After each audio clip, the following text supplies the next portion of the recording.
Buenos días, somos el grupo número 25. Hoy vamos a presentar el laboratorio 2 del curso de Fundamentos de Electricidad y Magnetismo.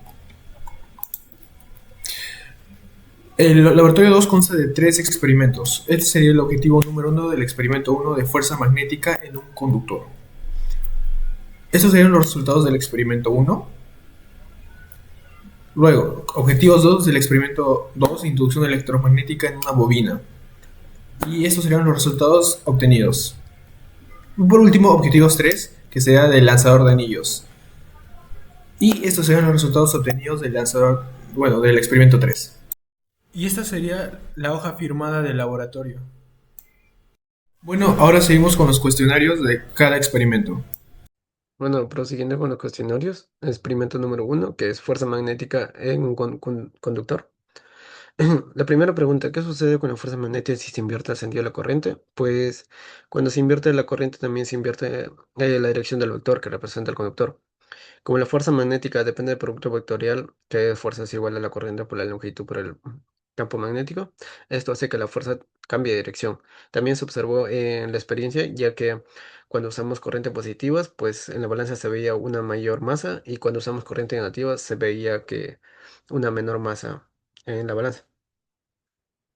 Siguiendo con la gráfica, pues para esto usamos la fórmula de la pendiente para estimar la ecuación de la gráfica que nos dio fuerzas igual a 0,061 por la corriente.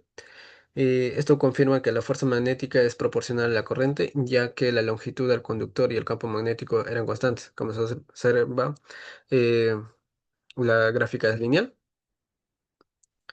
Vamos a la segunda gráfica. Para este caso también usamos lo que es la forma de la pendiente para hallar la ecuación, la cual es aproximadamente fuerzas igual a 0,00126 por la longitud. Y en este caso la corriente era constante, que era de 2 amperios, y también el campo magnético, lo que hace que la fuerza debería ser directamente proporcional eh, a la longitud.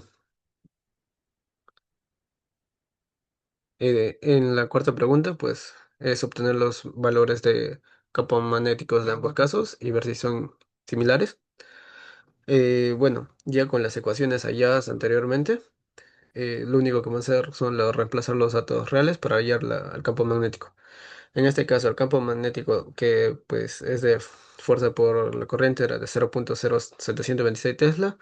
El campo magnético de fuerza por longitud es de 0,063 Tesla, lo cual son valores muy cercanos y que se diferencian solo en decimales.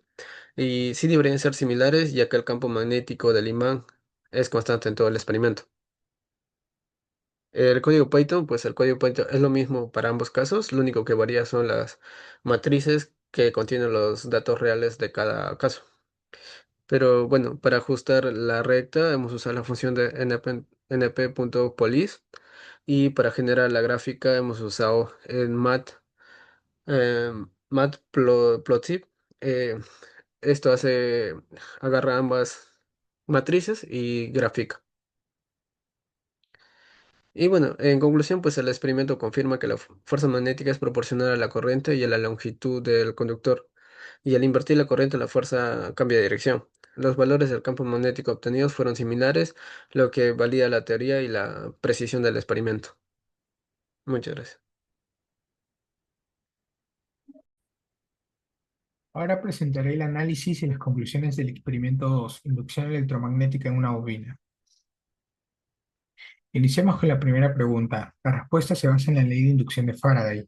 Al girar el imán, el flujo magnético que atraviesa el área de la bobina cambia constantemente en el tiempo.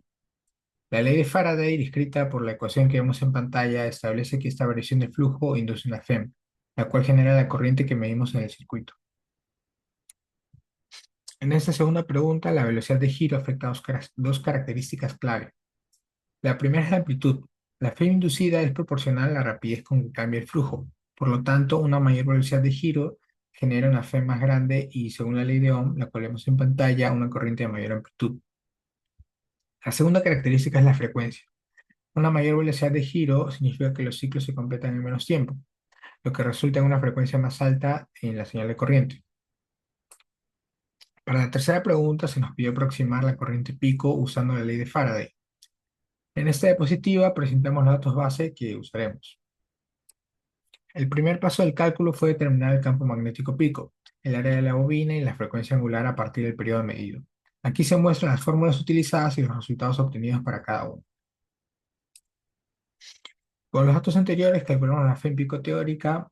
Usando la ley de Ohm, esto nos dio una corriente pico teórica de 0,00237 amperios.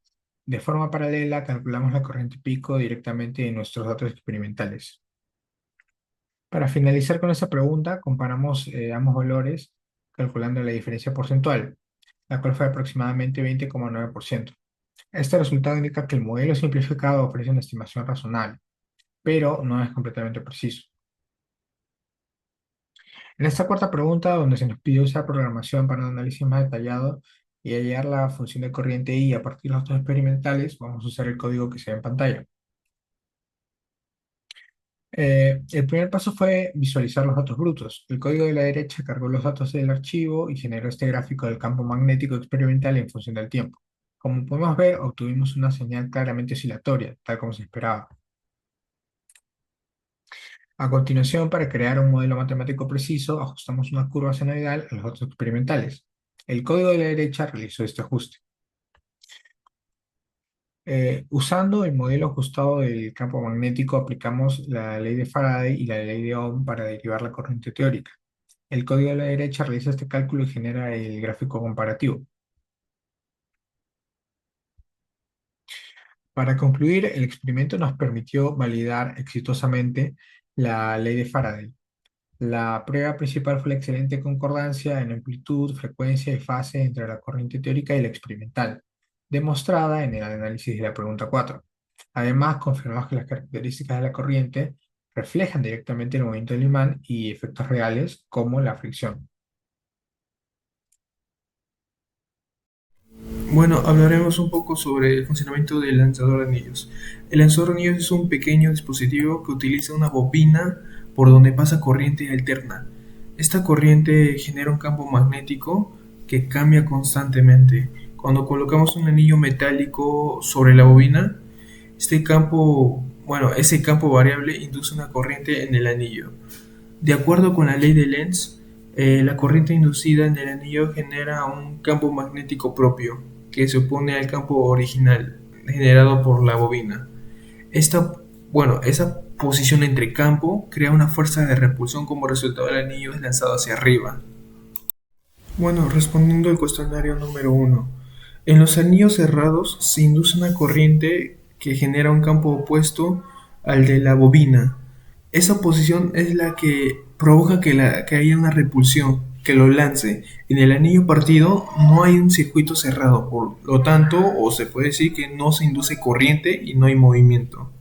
Respondiendo al cuestionario número 2, la barra de hierro es un material ferromagnético, lo que significa que concentra el campo magnético de la bobina.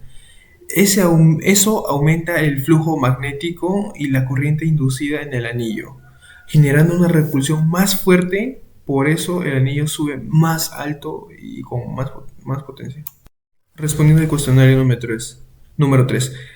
Bueno, tanto el anillo de aluminio como el del anillo de cobre son unos buenos conductores, por eso permiten una corriente inducida eficiente.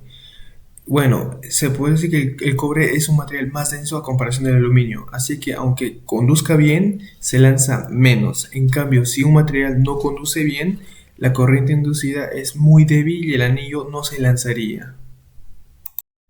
Bueno, respondiendo al cuestionario 4, el anillo hueco tiene un corte vertical, por lo tanto no forma un circuito cerrado. Como la corriente inducida necesita un camino continuo para circular, bueno, en este caso no se indujo ninguna corriente, debido a que sin corriente no hubo campo magnético ni repulsión, por eso el anillo no se lanzó. Conclusiones del experimento 3. Este experimento confirma que un campo magnético variable induce corriente en un anillo conductor y que por la ley de Lenz esa corriente genera un campo opuesto que lo repele. También se vio que factores como el material, la masa, la barra de hierro o un corte en el anillo influyen en el resultado.